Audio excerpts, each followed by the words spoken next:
Just what did it feel like after the win? What was the celebration like? It felt good. It felt like we put 40 minutes together. We played as a team. I felt like we was a better team. Like even looking at the bench on film, like you could tell that we were just together.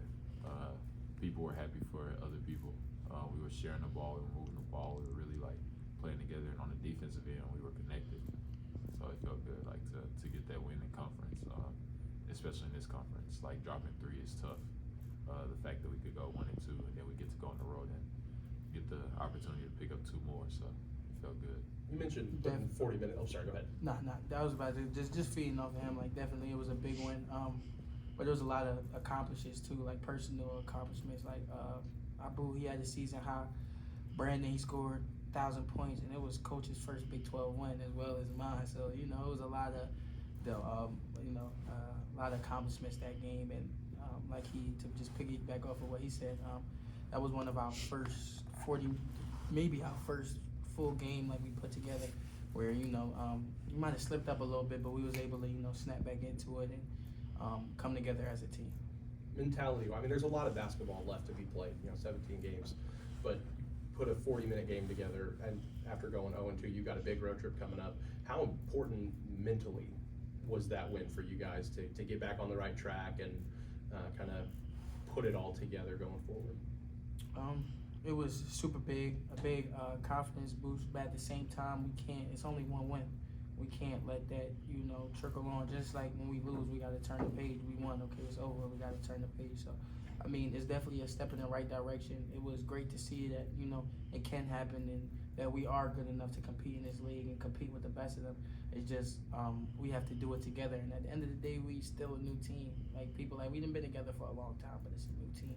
So we're still trying to put everything together, still learning everybody, learning the system, learning each other, learning how to talk to each other. Like, it's the minute things that, are gonna make us a really great team. So with that, what do you take forward from that win? You put it behind you, but what can you take from that win moving forward and apply it to other games? The things we did good, we need to continue to do. We watch film. The things that we did bad, we need to improve on. Just doing the little things, and then just being able to flip the page and not look and say, oh, we won the game. Like, no, Utah is going to be another fight. Big 12, every time you step on that floor, it's going to be a fight. Everybody knows that. So just being able to flip the page, and just take the things that we did good and continue to do those things.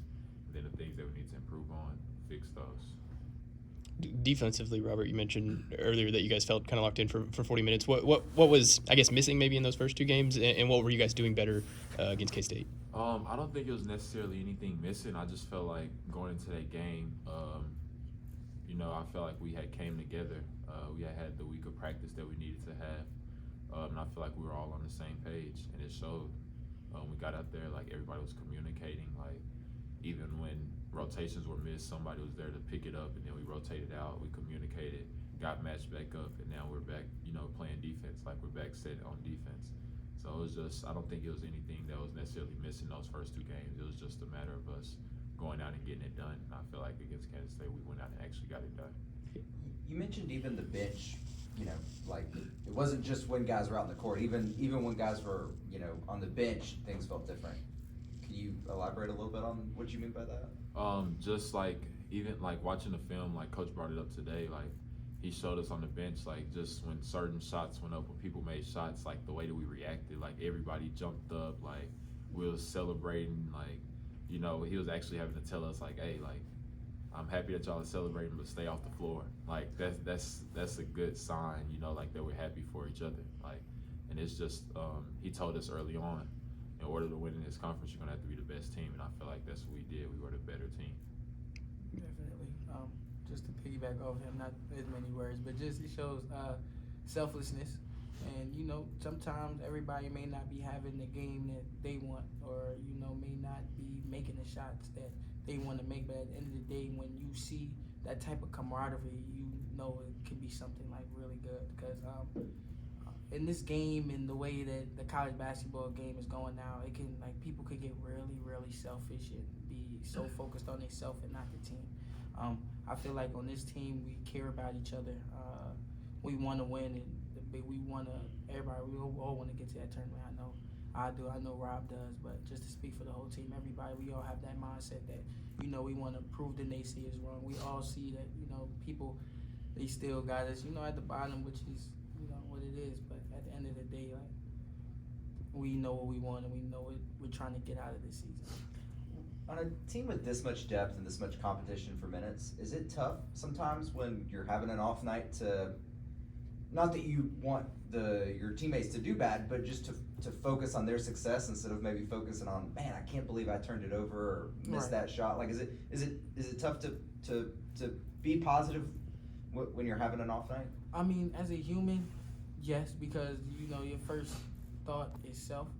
But at the end of the day, basketball is an 80% mental game. So if you mentally out of it, I mean, I've been in college for 4 years now. I feel like early on, if maybe situations would have happened, I would have went about it a little bit differently. But now that I'm older, I know that it's not just the physicals. It's not just that. Like, if you're mentally into it the whole game, no matter if you're having great games or if you're having the terrible games, you got to learn to control the controllables and leave the uncontrollables to the universe. You can't come into the game and control how many shots you're gonna make.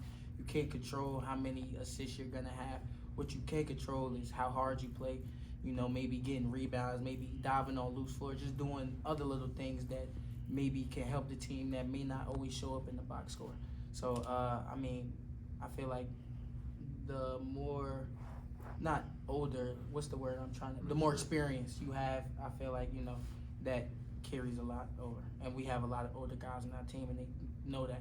And everybody on this team, like you said, is very talented, and we're very deep. So it may not be a night that night, but the next night it might be a night. And we want you to act the same as if it wasn't your night. Go ahead. And kind of to piggyback off of the controllables, like he was saying, like it's the little stuff.